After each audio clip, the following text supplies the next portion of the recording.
সংসারের সবথেকে বড় সুখ কি? কেউ বলবেন নিজের লক্ষ্য প্রাপ্ত করা, কেউ বলবেন ধন উপার্জন করা, কেউ বলবেন নিদ্রাই সবথেকে বড় সুখ, কেউ বলবেন রাজ্য লাভ করা, আবার কেউ বলবেন মাতার হাত থেকে খাবার খাওয়া, আদি ইত্যাদি। কিন্তু যদি সত্যি কথা বলি, এই সংসারের সবথেকে বড় সুখ হল সেবা করা। কখনো কাউকে সেবা করে দেখুন। এই সেবা দ্বারা অন্য কোনো মানুষের আশীর্বাদ লাভ করাতেই সুখ রয়েছে। আপনার সেবা ভাব দ্বারা যখন কোনো মানুষ নিজের অন্তরাত্মা থেকে আপনাকে আশীর্বাদ করে, তার থেকে বড় সুখ আর কিছুই নেই। কারণ প্রত্যেক মানুষের মধ্যে ঈশ্বর বাস করেন। নরের সেবাই হল নারায়ণের সেবা। নিষ্কাম সেবা করাই হল সবথেকে বড় সুখ। তাই নিজের অন্তরে সেবার এই ভাব জাগ্রত করুন।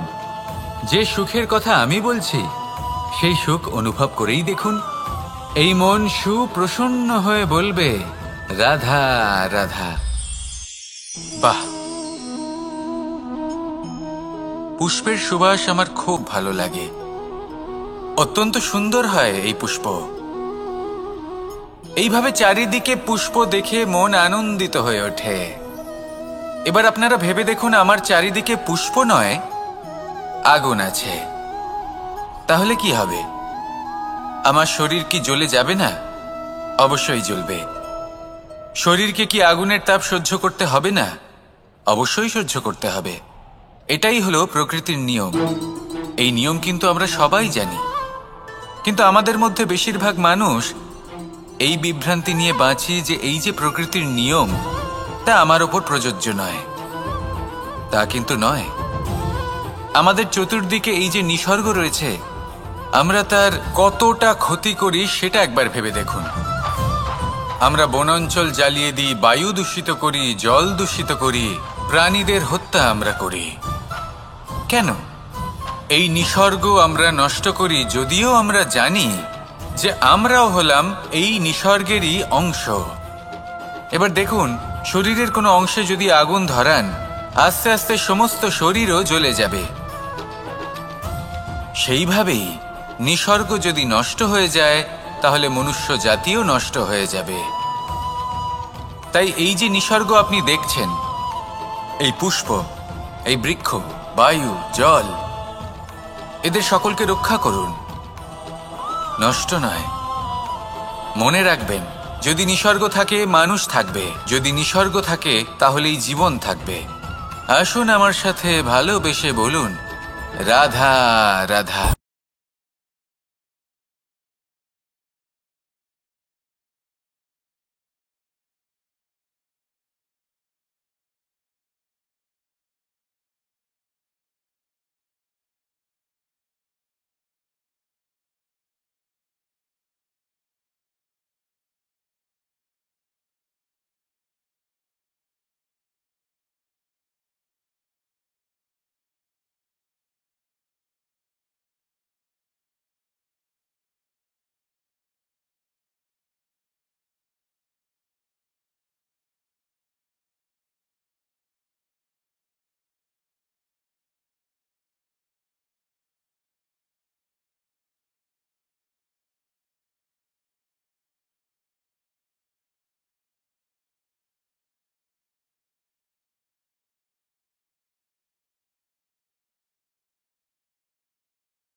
এই সংসারে সবাই বলেন আমি অর্জুনের মতো হয়ে উঠতে চাই। সবাই চায় যে তারাও যেন অর্জুনের মতো গান্ডীব লাভ করে। তারাও চায় যে তাদেরকেও মহাদেব এসে পশুপতি অস্ত্র দান করবেন। তারাও এটাই চায় মহাভারতের মতো মহাসংগ্রামে বিজয়ী হতে। কিন্তু সবাই ভুলে যান যে অর্জুন যা হতে পেরেছিলেন সবকিছুই অর্জন করেছিলেন। যদি আপনিও অর্জুনের মতো গান্ডীব লাভ করতে চান তবে আপনাকেও তার মতোই শ্রেষ্ঠ কাঠ নির্বাচন করতে হবে। সেই কর্ম আপনাকেই করতে হবে। তার প্রত্যঞ্চা যাতে তীব্র হয় তার জন্য আপনাকে সর্বশ্রেষ্ঠ দড়ি খুঁজে বের করতে হবে। আপনার বাণ যাতে ঘাতক হয় সেই জন্য আপনাকে নতুন নতুন ধাতু খুঁজে বের করতে হবে। সেই শিক্ষা আপনাকে লাভ করতে হবে, তবেই আপনার ইচ্ছে পূর্ণ হবে। অর্জুন হওয়া বড়ই সরল যদি আপনি কিভাবে অর্জন করতে হয় তা জানেন। শুধুমাত্র স্বপ্ন দেখেন যারা, তারা কখনোই অর্জন করতে পারবেন না। কিন্তু যদি কেউ অজ্ঞাতবাস ভোগ করতে পারে, যদি কেউ লাক্ষাগৃহ থেকে পালিয়ে বাঁচতে পারে, যদি কেউ কঠোর তপস্যা করতে পারে, প্রতীক্ষা করতে পারে এবং পরিশ্রম করতে পারে, তাহলে সে অর্জুন অবশ্যই হয়ে উঠবে। যদি আপনি অর্জুন হয়ে উঠতে চান তাহলে কর্ম করতে শিখুন আর আমার সাথে ভালোবেসে বলুন রাধা রাধা। জীবন থাকলে লক্ষ্য অবশ্যই থাকবে। যদি লক্ষ্য থাকে তার পথ অবশ্যই থাকবে। যদি পথ থাকে তাহলে বাধা অবশ্যই থাকবে। আর এর ওপরেই নির্ভর করে যে আমরা জীবনে সফল হব না অসফল, পুরস্কারের ভাগীদার হব নাকি।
তাই জীবনে প্রতিশোধ নয়, পরিবর্তন বাছুন।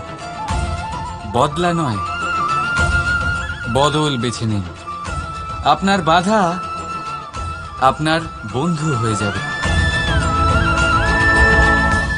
রাধা রাধা। সমস্ত মানুষের জীবন কিছুটা সমান হয়। মানুষ জন্মগ্রহণ করে, তারপর চলতে শেখে, জীবনে এগিয়ে চলে, বার্ধক্য লাভ করে, তারপর সমাপ্ত হয়ে যায়। কিন্তু সেই ব্যক্তিরা কারা যারা প্রকৃত অর্থে মনুষ্য জীবন যাপন করেন? এনারা হলেন সেই ব্যক্তি যারা পড়ে গেলেও আবার উঠে দাঁড়ানোর চেষ্টা করেন, নিজের ভেঙে পড়া অস্তিত্বকে আগলে নিয়ে আবার একটা আকার দেবার চেষ্টা করেন, ভগ্ন আশাকে আবার একটা নতুন দিশা দেন। অসফল হওয়ার পরেও থামেন না, আবার এগোতে থাকেন। অসফল হওয়ার পরে যদি আপনি থেমে যান তাহলে সাফল্য আপনার সামনে অপেক্ষা করে, কিন্তু আপনি তা দেখতে পান না। তাই জীবনের সংঘর্ষে অংশগ্রহণ করতে শিখুন। জীবনের সংঘর্ষ থেকে পালাবেন না।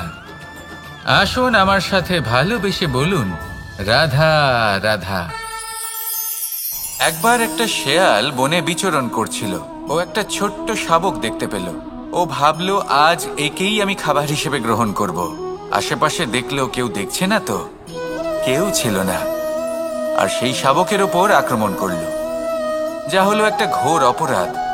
বনের নিয়ম অনুসারে আপনি কখনোই শাবকের ওপর আক্রমণ করতে পারেন না। তারপর এই খবরটা যখন রাজা সিংহ জানতে পারলেন, সভার আয়োজন করলেন। কিন্তু সেখানে শেয়াল বলল, আমি তো এরকম কিছু করিনি। কিন্তু যদি আপনি এরকম বলেন, কোনো প্রমাণ দিন, এর কোনো সাক্ষী আছে? তখন রাজা সিংহ পেঁচাকে ডেকে পাঠালেন, যে সেই মুহূর্তে বৃক্ষের শাখার ওপর বসেছিল, সে সব কিছু দেখেছিল। পেঁচা সব সত্যি কথা বলল, আর শেয়ালকে মৃত্যুদণ্ড দেয়া হলো। এবার এই কাহিনী আমি আপনাকে কেন শোনালাম? কারণ মানুষও কখনো কখনো এরকম কর্ম করেন যা শিয়াল করেছে। এটা ভাবেন কেউ দেখছে না, যখন আমি অনুচিত কর্ম করতেই পারি। কিন্তু না, আপনি যাই করুন না কেন, কেউ না কেউ অবশ্যই তা দেখছে। কোনো ব্যক্তি না হলেও কোনো প্রাণী, না হলে কোনো যক্ষ বা দেব বা প্রেত। যদি এনারা কেউ না দেখেন, তাহলে ধরিত্রী মাতা দেখেন, যেখানে দাঁড়িয়ে আপনি সেই কর্ম করছেন, তাই না? তাই একটা কথা সবসময় মনে রাখবেন, কে দেখছেন কে দেখছেন না সেই বিষয়ে ভাবা ছেড়ে দিন। এটা খুব সহজ কথা। আপনি যদি উচিত কর্ম করেন, উচিত ফল পাবেন। যদি অনুচিত কর্ম করেন, তাহলে আপনি অনুচিত ফল অবশ্যই পাবেন। সেই জন্য উচিত পথে চলতে থাকুন, উচিত কর্ম করতে থাকুন, আর আমার সাথে ভালোবেসে বলুন, রাধা রাধা। আপনি কখনো কোনো বাজকে নিজের বাসা বানাতে দেখেছেন? এই বাজ যখনই কোনো বাসা বানায়, তখন উঁচু গাছের ডালে বা কোনো পর্বতের শিখরে বাসা বানায়, অনেক উচ্চতায়। আর সেখানে তার সন্তানও জন্মগ্রহণ করে। যখন এই সন্তানেরা জন্মায়, তখন এই বাজ খুবই ভালোবেসে এবং খুব সাবধানে এদের পালন পোষণ করে। নিজের ঠোঁট দিয়ে তাদের ঠোঁটে খাবার পরিবেশন করে। কিন্তু যেই সেই সন্তানেরা হৃষ্টপুষ্ট হয়ে যায় এবং সেই কথা বাজ নিজে বুঝতে পেরে যায়, সেই বাজ নিজেই সেই বাসা ছিন্ন ভিন্ন করে দেয়। সেই সন্তান যাদের সবেমাত্র ডানা গজিয়েছে, কিভাবে উঠতে হয় তারা জানে না, সেই সন্তানগুলিকে উচ্চতা থেকে ঠেলে দেয়। সেই সন্তান প্রথমে ভয়ভীত হয়ে যায়। তারা সামনে মৃত্যুকে দেখতে পেয়ে ভয়ের কারণে তাদের ডানা ঝাপটাতে থাকে। আর সেই প্রক্রিয়াতেই সেই সন্তানগুলি উড়তে শুরু করে দেয়। এবার এই ঘটনায় আমরা কি শিক্ষা পেতে পারি? এটাই, যদি আপনি মাতা পিতা হন, তাহলে নিজের সন্তানকে অবশ্যই স্নেহ করুন, কিন্তু তাদেরকে নিজের আঁচলের তলায় বেঁধে রাখবেন না। যদি আপনি চান আপনার সন্তান জীবনে উন্নতি করুক, তাহলে নিজের মুঠো থেকে তাদের স্বতন্ত্র করে দিন। এই সংসারে সংঘর্ষ করতে দিন। সেই সন্তান নিজেই বুঝতে পারবে যে জন্মের সময় পাওয়া ডানা কি করে ব্যবহার করতে হয়। আর আপনার চোখের সামনে আপনার সন্তান এই আকাশে উড়তে থাকবে। তাহলে আসুন আমার সাথে ভালোবেসে বলুন, রাধা রাধা। সংসারে সবচেয়ে পবিত্র মানা হয় গঙ্গা জলকে। কখনো ভেবে দেখেছেন কেন? কারণ গঙ্গা জলের আবির্ভাব অত্যন্ত শুদ্ধ হয়, তার জন্ম শুদ্ধ হয়, যেখান থেকে তার শুরু সেটাই শুদ্ধ হয়। আর শুরুটা শুদ্ধ হওয়া অত্যন্ত আবশ্যক। আমাদের জীবনে সবই শুরু হয় আমাদের ভাবনা থেকে। নিজের ভাবনাকে শুদ্ধ রাখুন, কারণ এই ভাবনা থেকেই আবির্ভাব হয় শব্দের। আপনার শব্দ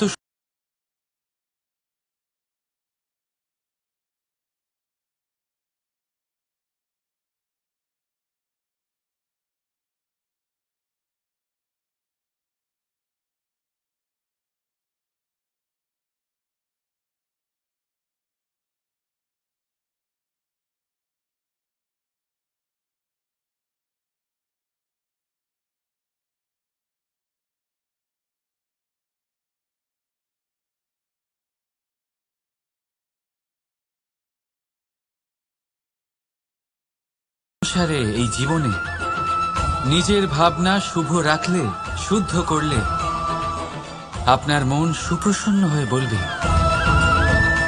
রাধা রাধা। মানুষ জন্মগ্রহণ করে, তার সাথে ভয়েরও জন্ম হয়। ছোটবেলা থেকেই আমাদের মনে কোনো না কোনো প্রকারের ভয় থেকেই যায়। কেউ এই বিষয়ে ভয় পায় যে তার কোনো বস্তু তার থেকে দূরে চলে যাবে। কেউ এই বিষয়ে ভয় পায় যে আমি নিজেকে হারিয়ে ফেলব। কেউ এই ভেবে ভয় পায় যে আমার প্রিয়জনেরা তারা যেন আমার থেকে দূরে না চলে যায়। কেউ এই ভেবে ভয় পায় যে আমরা যেন পথ না হারিয়ে ফেলি, আদি ইত্যাদি। কিন্তু সত্যি কথা বলতে ভেবে দেখুন, এই ভয় বাস্তবে কি? শুধুই একটা মনস্থিতি, আর কিছুই নয়। যা কিছু আপনি জীবনে পেয়েছেন তা একদিন আপনাকে হারাতে হবে। এই জীবন হলো আপনারই, কিন্তু তাও একদিন সমাপ্ত হবে। তাই ভয় পেয়ে কি লাভ? এই ভয় শুধু আপনাকে জীবন যাপন করা থেকে বাধা দিচ্ছে, আর কিচ্ছু নয়। পথ হারিয়ে ফেললেই বুঝতে পারবেন যে নতুন পথ কিভাবে বানাতে হয়। কিছু মানুষকে জীবন থেকে হারালে তবেই আপনি বুঝবেন যে আপনার আপনজনকে। এই ভয়ের কারণে ভীত হয়ে থাকবেন না। এই তারা নক্ষত্র অন্ধকারের অভাবে গুরুত্ব হারায়। শিবকেও মহাদেব হওয়ার জন্য বিষপান করতে হয়েছিল।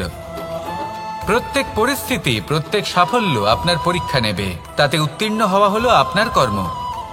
যখনই আপনি ভয় পাবেন বা সংকটের সম্মুখীন হবেন, তখন সাহসের সাথে তার সম্মুখীন হন। মনে রাখবেন, যে সম্মুখীন হতে জানে সাফল্য তার সাথে সবসময় থাকে। আসুন আর আমার সাথে ভালোবেসে বলুন, রাধা রাধা। আমাদের হাতটা দেখুন। এই হাতে 5টা আঙুল আছে, যা ভিন্ন ভিন্ন ধরনের। একরকম কেন নয়? কারণ হলো প্রত্যেকের নিজের নিজের গুরুত্ব আছে, নিজের নিজের মাহাত্ম্য আছে। এরা ভিন্ন, তাই একত্রিত হয়ে মুষ্টিবদ্ধ করা সম্ভব, যার দ্বারা আমরা আত্মরক্ষাও করতে পারি, আবার আক্রমণও করতে পারি। যদি 5টি আঙুল সমান হতো তাহলে মুষ্টিবদ্ধ হতে পারত না, নিজেদের মধ্যে বিভ্রান্তির সৃষ্টি করত। এবার এরকমই কিছু আমাদের সংসারেও হয়। আমাদের দেশ, যেখানে একটি ভূমির ওপর ভিন্ন ভিন্ন ধর্মের মানুষ বাস করেন, ভিন্ন ভিন্ন জাতি, ভিন্ন ধর্ম, ভিন্ন ভাষা। কিন্তু যদি আমরা এটা ভাবি যে কিভাবে এই দেশকে কল্যাণের পথে নিয়ে যাওয়া যায়, কিভাবে এর বিকাশ করা সম্ভব, তাহলে আমাদের একত্রিত হওয়া শিখতে হবে। যেইভাবে 5টা আঙুল একত্রিত হয়, মুষ্টিবদ্ধ হয়, সেইভাবেই আপনার যে ভাষাই হোক, যে ধর্মই হোক, যে জাতি হোক না কেন, ঠিক আছে, আবশ্যক হলো আপনার নিজের কর্মভূমির সাথে, আপনার ধরিত্রীর সাথে যুক্ত থাকা, সাথে থাকা। তবেই দেশের উন্নয়ন সম্ভব। তবেই এই দেশ স্বতন্ত্র থাকবে, সফল হবে, আর এই মন প্রসন্ন হয়ে বলবে, রাধা রাধা। যদি আমি আমার চোখ বেঁধে কোনো একটা নির্দিষ্ট দিকে নিজের সমস্ত শক্তি প্রয়োগ করে ছুটে যাই, তাহলে কি হবে? আমি কোথাও ধাক্কা খেতে পারি, নিজের ক্ষতি করতে পারি, কোথাও পড়ে যেতে পারি, তাই না? অর্থাৎ এটা নিশ্চিত এই কাজ আমার করা উচিত নয়। কিন্তু আজকের দিনে প্রত্যেকটা মানুষ এই কাজই করছেন, তাই না? কোনো কাজ করার পূর্বে সেই কাজের বিষয়ে সম্পূর্ণ তথ্য কোথায় সংগ্রহ করছেন? শুধু এটুকু জানেন যে এই কাজটা করলে কত ধন অর্জন করবেন আর কত নাম হবে, আর ব্যাস সামনে এগিয়ে যান। এটা উচিত নয়।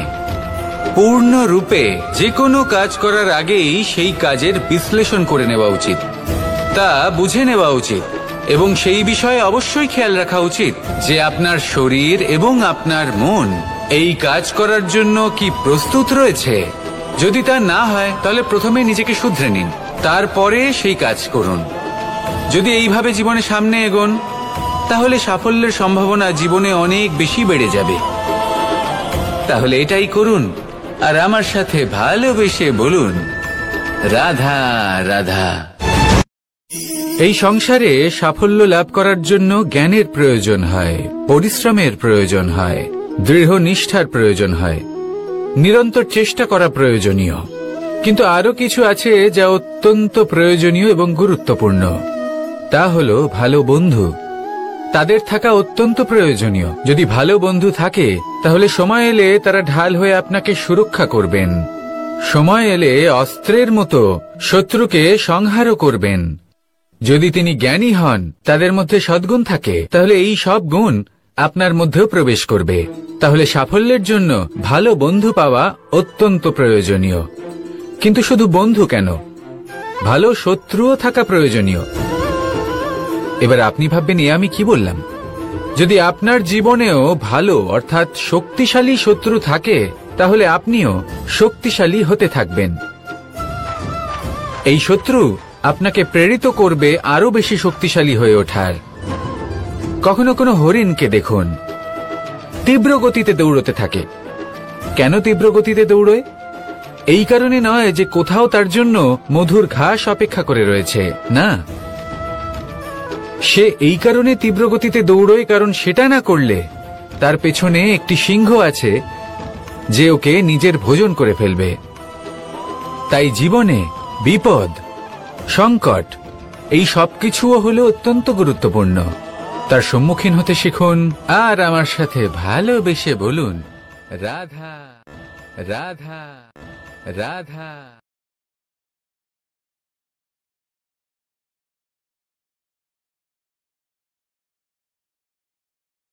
লক্ষ্যে পৌঁছানো অত্যন্ত কঠিন হয়। কেউ ভাবেন যে কেন এত কঠিন হয়, কেন এত কষ্ট করতে হয় লক্ষ্যে পৌঁছানোর জন্য। এই লক্ষ্য সরলভাবে কেন আমার কাছে চলে আসে না? চলুন আপনাকে একটা কথা বলি, যদি আপনার লক্ষ্য কঠিন না হয় তাহলে তাকে পাওয়া আপনার পক্ষে অসম্ভব হয়ে উঠবে। লক্ষ্যে পৌঁছানোর এই রাস্তায় আপনি যে কড়া রোদের সম্মুখীন হন, যার থেকে আপনি দূরে পালাতে চান, সেই রোদ আপনাকে প্রেরণা যোগায় যে আপনি এগোতে থাকুন। ভাবুন একজন যাত্রী যে কিনা নিজের লক্ষ্যের দিকে যাচ্ছেন, সেই পথে উনি যদি একটু ছায়া পেয়ে যান আর উনি ওখানে বিশ্রাম নেন, তাহলে তার সাথে তার ভাগ্য গভীর নিদ্রায় সেখানে বিলীন হয়ে যায়। তাই পরিশ্রমের কড়া রোদের থেকে কখনো দূরে পালাবেন না। জীবনে শুধু সামনে এগোতে থাকুন দৃঢ়তার সাথে। আর লক্ষ্য সরল হোক, কঠিন হোক বা অত্যাধিক কঠিন হোক, একটা কথা মনে রাখবেন, যে জীবনের লক্ষ্যে পৌঁছতে পেরেছে সে লক্ষ্য প্রাপ্তির জন্য আফসোস কখনোই করে না। রাধা রাধা। ধৈর্য, এই ধৈর্য কি কোনো গুণ, কোনো অনুভূতি, কোনো দৃষ্টিভঙ্গি? আমার জন্য ধৈর্য এক বাহন। আপনি হয়তো ভাবছেন এই কেমন বাহন? বাহন তো ঘোড়া হতে পারে, হাতি হতে পারে, উটও হতে পারে, কিন্তু ধৈর্যকে বাহন বানানো মানে? চলুন আপনাকে একটা কথা বোঝাই। পৃথিবীতে এমন কোনো বাহন নেই যে তার আরোহীকে আছড়ে ফেলেনি। সেটা উট হোক বা হাতি হোক বা ঘোড়া হোক, চলতে চলতে কখনো নড়বড় করেই বসে। তারপর সেই আরোহী পড়ে কারোর পায়, তারপর পড়ে তার নিজের নজরে। কিন্তু ধৈর্যরূপী বাহন কখনো কাউকে ফেলে না, কখনো না। না সেই আরোহী কারোর পায়ে পড়ে আর না তো নিজের নজরে। কারণ ধৈর্য আপনাকে বিবেক প্রদান করে, বিবেক আপনাকে পরিকল্পনায় সাহায্য করে, আর পরিকল্পনা প্রদান করে আপনাকে শক্তি আপনার লক্ষ্যের দিকে অগ্রসর হওয়া। বুঝলেন? ধৈর্যকে সঙ্গে রাখুন, নিজেকে আরো ধৈর্যশীল করে তুলুন। এই ধৈর্যের সাহায্যে আরোহণ করে দেখুন কিভাবে এই বাহন আপনাকে আপনার গন্তব্যে পৌঁছে দেবে। রাধা রাধা।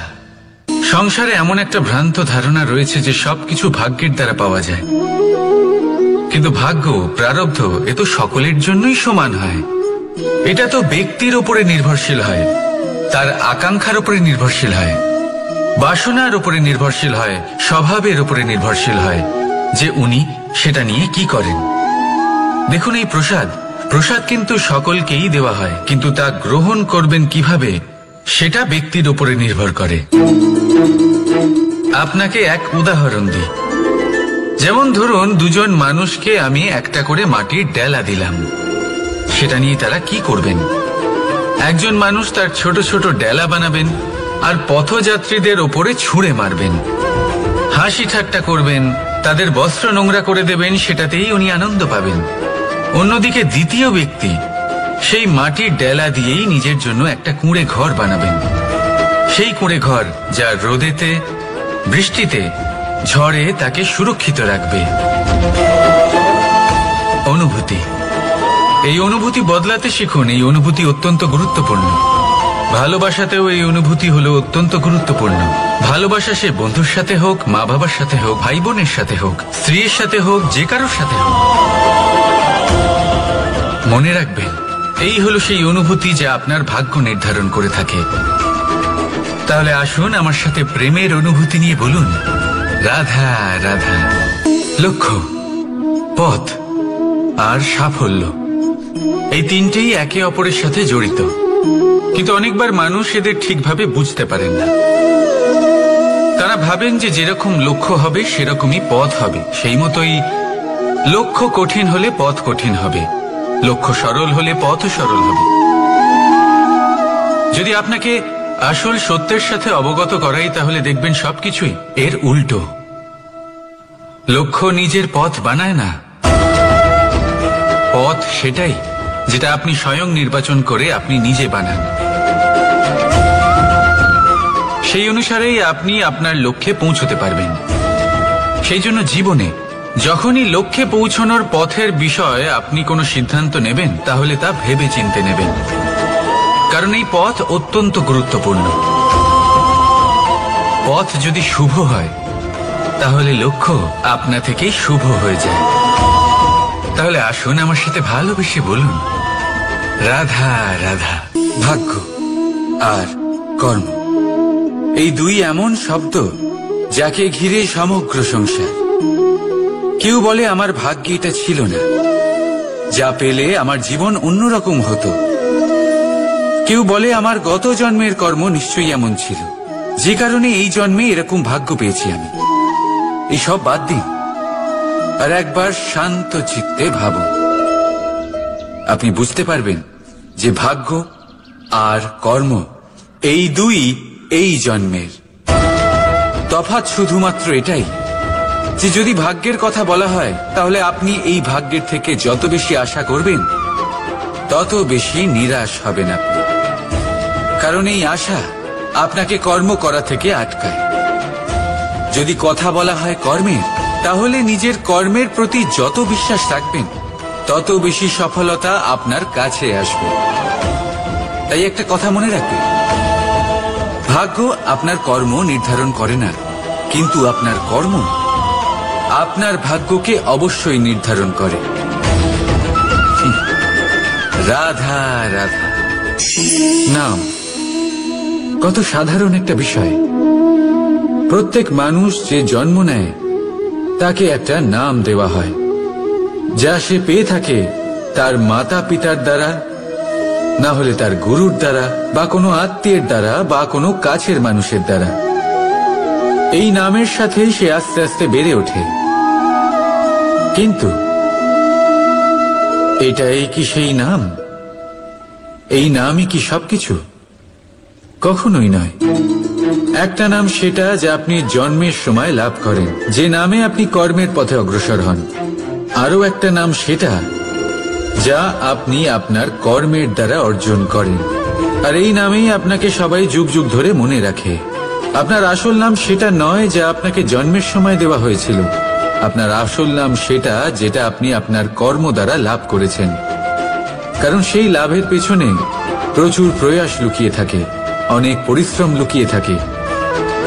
কিন্তু যদি আপনি চান যে মানুষ আপনার নাম মনে রাখে, তাহলে আপনাকে কর্মের পথে অগ্রসর হতেই হবে, শুভ কর্ম করতে হবে, অনর্গল চেষ্টা করে যেতে হবে, মহান কাজ করতে হবে।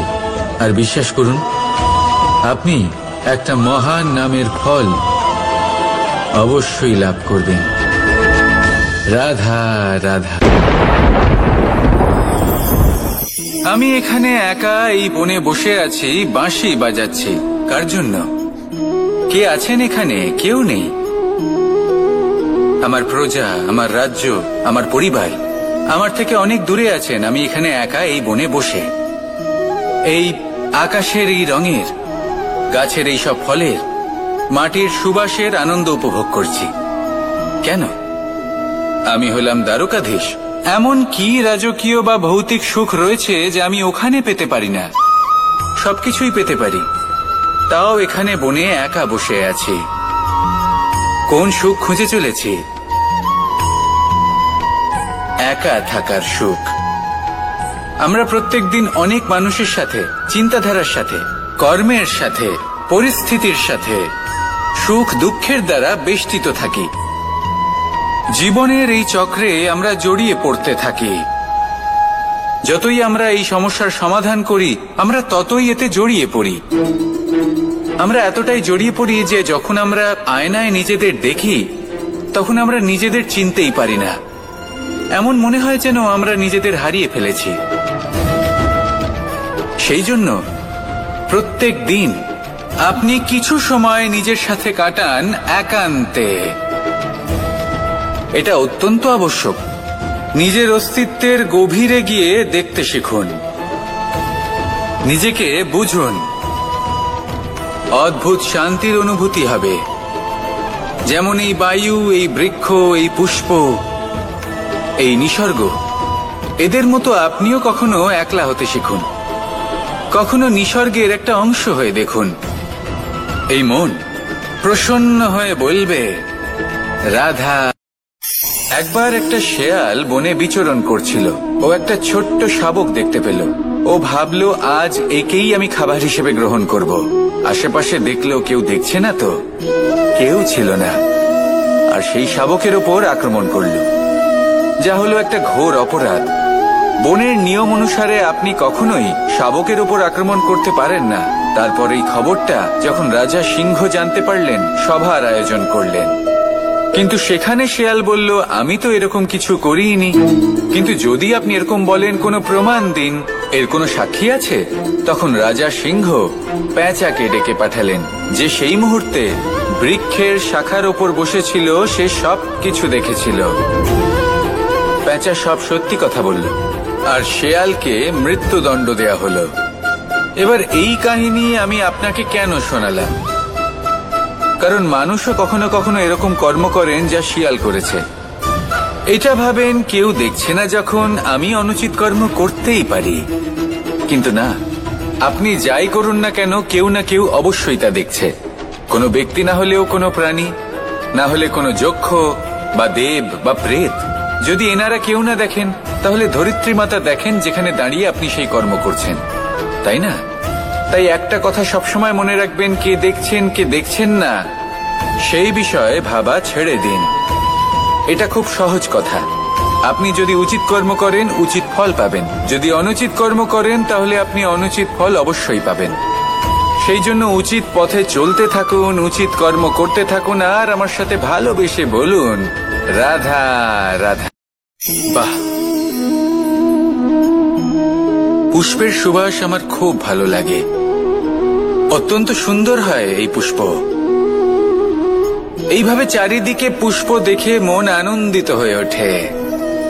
এবার আপনারা ভেবে দেখুন, আমার চারিদিকে পুষ্প নয়, আগুন আছে। তাহলে কি হবে? আমার শরীর কি জ্বলে যাবে না? অবশ্যই জ্বলবে। শরীরকে কি আগুনের তাপ সহ্য করতে হবে না? অবশ্যই সহ্য করতে হবে। এটাই হলো প্রকৃতির নিয়ম। এই নিয়ম কিন্তু আমরা সবাই জানি, কিন্তু আমাদের মধ্যে বেশিরভাগ মানুষ এই বিভ্রান্তি নিয়ে বাঁচি যে এই যে প্রকৃতির নিয়ম, তা আমার ওপর প্রযোজ্য নয়। তা কিন্তু নয়। আমাদের চতুর্দিকে এই যে নিসর্গ রয়েছে, আমরা তার কতটা ক্ষতি করি সেটা একবার ভেবে দেখুন। আমরা বনাঞ্চল জ্বালিয়ে দিই, বায়ু দূষিত করি, জল দূষিত করি, প্রাণীদের হত্যা আমরা করি। কেন? এই নিসর্গ আমরা নষ্ট করি, যদিও আমরা জানি যে আমরাও হলাম এই নিসর্গেরই অংশ। এবার দেখুন, শরীরের কোনো অংশে যদি আগুন ধরান, আস্তে আস্তে সমস্ত শরীরও জ্বলে যাবে। সেইভাবেই নিসর্গ যদি নষ্ট হয়ে যায়, তাহলে মনুষ্য জাতিও নষ্ট হয়ে যাবে। তাই এই যে নিসর্গ আপনি দেখছেন, এই পুষ্প, এই বৃক্ষ, বায়ু, জল, এদের সকলকে রক্ষা করুন, নষ্ট নয়। মনে রাখবেন, যদি নিসর্গ থাকে, মানুষ থাকবে। যদি নিসর্গ থাকে, তাহলেই জীবন থাকবে। আসুন আমার সাথে ভালোবেসে বলুন, রাধা রাধা। কারই না পছন্দ বলুন তো? অত্যন্ত সুস্বাদু হয় এই মধু, মিষ্টি খেতে হয় এবং তা শক্তিও প্রদান করে। এবং প্রত্যেকটি মিষ্টি পদার্থের মতোই এতেও খুব তাড়াতাড়ি পিঁপড়ে ধরে যায়। অন্যদিকে যদি নুনকে দেখি, তাহলে বছরের পর বছর রাখলেও এতে পিঁপড়ে ধরে না।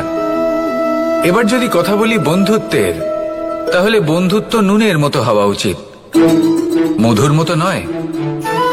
যারা সামনে এলে শুধুমাত্র মধুর মধুর কথা বলবে, পরে এতে পিঁপড়ে ধরে যাবে। এটা নুনের মতো হওয়া উচিত। প্রকৃত বন্ধু হলো সে যে সময় এলে পরে আপনার সামনে আপনার প্রকৃত সত্য তুলে ধরবে, তা সে যতই কঠিন হোক না কেন। আপনার দোষ, আপনার অপগুণ, আপনার খামতি আপনাকে বলতে পারবে, যাতে আপনি সেগুলো শুনে মেনে নিয়ে তারপর নিজেকে শুধরোতে পারেন। এটাই হলো প্রকৃত বন্ধুত্ব। কখনো নিজের জীবনের আশেপাশে মন দিয়ে দেখবেন, অনেক সময় এমন মানুষ থাকেন, অনেক বন্ধু থাকেন, যাদের দেখে আমাদের মনে হয় যে এনারা খুব কঠোর, এনাদের কথা খুব কটু। কিন্তু বেশিরভাগ এমন মানুষের মনটা যদি বুঝতে পারেন, তাহলে দেখবেন তাতে কোনো মালিন্য নেই।